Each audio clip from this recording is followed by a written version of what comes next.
అత్తగారింట్లో function అంటే బండే start కాదు అల్లుళ్ళకి. పోడుతోనే పని చెప్పారు బరాకికి పాపం. కట్టెలు వంట సామాన్లు అన్నీ ప్యాక్ అయిపోయినాయి కొండపోచమ్మ కడుకోవడానికి.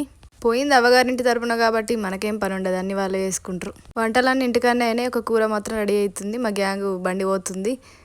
అమ్మ వాళ్ళు ముందే పోయి బోనం పెట్టొచ్చి కూర వండుతుంది. మేము తర్వాత పోయినాం దర్శనానికి.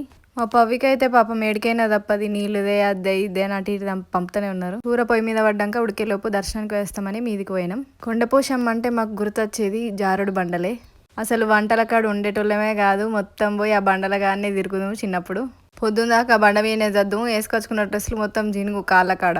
దర్శనం చేసుకొని కిందికి వచ్చే వరకు మటన్ అయితే ఉడికింది, మంచిగా తిన్నాం. నా తిండి చెప్పనే అయింది కానీ ఆ పులుగు బొక్క మాత్రం వెళ్ళలేదు, మస్తు కుస్తీ పట్టిన. పంటలు వేసే ముందు ఇట్లా కొండపోచమ్మ కాడికి ఒక రోజు పోయేస్తారు.